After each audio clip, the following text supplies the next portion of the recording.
अशोक बाबू, हम आपका स्वागत करते हैं। आप बहुत लंबे समय से इस क्षेत्र से जुड़े हुए हैं और मुर्गी पालन में आपने मिसाल कायम की है अपने इलाके में।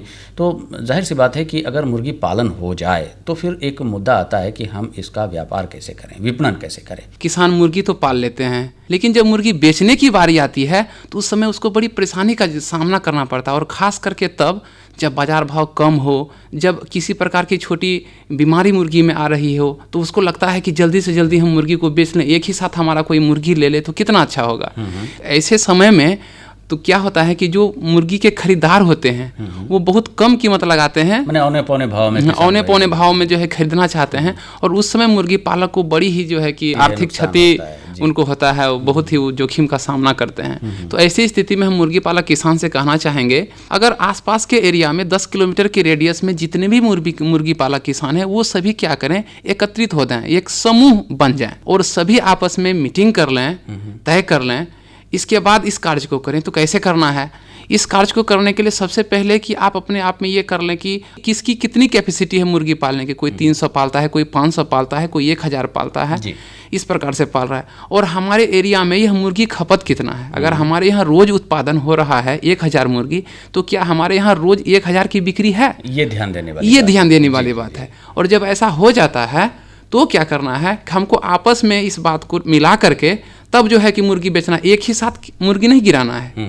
एक ही बार, जैसे कि राम ले आया एक बार में, श्याम ले आया, मोहन ले आया, सबको बारी बारी से लाना है। अच्छा, जैसे कि कोई आज 2 तारीख को डाल रहा है तो इसका 5 दिन बाद कोई डाले, उसका 5 दिन कोई बाद डाले, इस प्रकार से जो है कि ताकि उसकी जो परिपक्वता अवस्था है वो धीरे धीरे हो। क्योंकि मुर्गियाँ जो है कोई 30 दिन में बेच रहा है, कोई 36 दिन में बेच रहा है, कोई 40 दिन में बेच रहा है, कोई 42 दिन में बेच रहा है। तो और इस प्रकार से क्या होता है, आसपास के जो आपके मुर्गी के खरीदार है आप उनसे भी कांटेक्ट करें कि देखें वो किस भाव में आपको लेता है।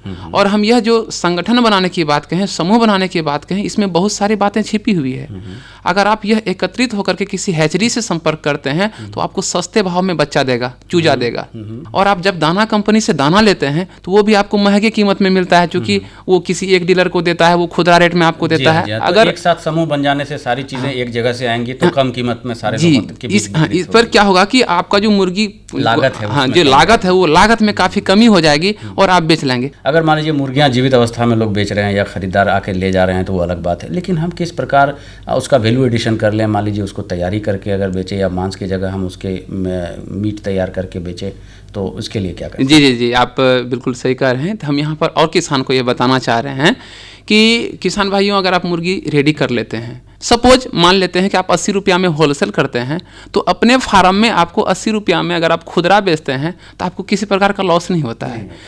दूसरा, आपको इसके विषय में बताना भी होगा कि हमारे फार्म में मुर्गियाँ 80 रुपया बिक रही है, 90 रुपया बिक रही है, मतलब हम अच्छा मुर्गी बेच रहे हैं, स्वस्थ मुर्गी बेच रहे हैं और कम कीमत पे बेच रहे हैं। इसके लिए आपको जो है मोबाइल अभी आ गया है, बिल्कुल संचार तंत्र है। आप एकदम मोबाइल से देख कई गांव के कस्टमर का आप नंबर रखिए, उसको SMS कर दीजिए, गांव के लोगों से कांटेक्ट रखिए, उसको फ़ोन करके बता दीजिए, तो लोग आपसे ज़्यादा कांटेक्ट करेंगे। अब दूसरी बातें हैं कि मुर्गी, देखिए आप होटल जाते हैं, वहाँ पर आपको मुर्गा भात मिलता है, आप इन दुकानों को कांटेक्ट कर सकते हैं। दूसरी बात है, आप इसको जो है कि वैल्यू एडिशन, मूल्य संवर्धन करने के लिए क्या करते हैं, जैसा कि हमने किया और हम कर भी रहे हैं, चिकन फ्राई कर लिए और 3-3 पीस जो है कि एक डब्बे में कर लिए। जैसा कि आप ट्रेन में सफ़र करते हैं तो पैकिंग आपको आ जाता है, उस प्रकार से 3-3 पीस का पैकिंग करके जो है कि आप इसको बाज़ार में बेच सकते हैं। छोटे नाश्ता दुकान में, होटल में, हर जगह आप उसको, विवाह में, शादी में, पार्टी में आपको ऑर्डर, जब इस प्रकार के काम करेंगे तो अनायास से वो ऑर्डर आने लगेगा और इतना आएगा कि आपको जो है कि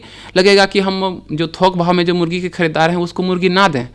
इस प्रकार से भी आप इसको बेच करके ज़्यादा से ज़्यादा मुनाफा आप कमा सकते हैं। इसको आप कमा सकते हैं। ये भी हम कहना चाहेंगे कि जिस वक्त बाजार भाव कम हो तो हमारे किसान भाई इस तरीके को अपना कर जो है वैल्यू एडिशन करके ज़्यादा से ज़्यादा मुनाफा कमा सकते हैं। जी हाँ। और दूसरी और सबसे अहम बात है, हम और एक बात, हमारे यहाँ अभी भी हाट की प्रथा है। उस हाट में और आपका जो बाजार है, उस बाजार में आपका एक दुकान होना चाहिए। तो आपको बड़े खरीदार पर आश्रित नहीं रहना होगा कि हमारी मुर्गियां वो खरीदे ही खरीदे। कहने का मतलब ये है कि हम बाजार को देखते हुए किस प्रकार अधिक से अधिक लाभ प्राप्त करें, इन सारी चीज़ों पर गौर करने की ज़रूरत है। और आपने इन तमाम बिंदुओं पर अभी हमारे किसान भाइयों का ध्यान आकृष्ट कराया, मुर्गियों के विपणन से संबंधित जो जानकारियाँ दी। अशोक जी, हम आपका आभार प्रकट करते हैं, आपका बहुत बहुत शुक्रिया, बहुत बहुत धन्यवाद।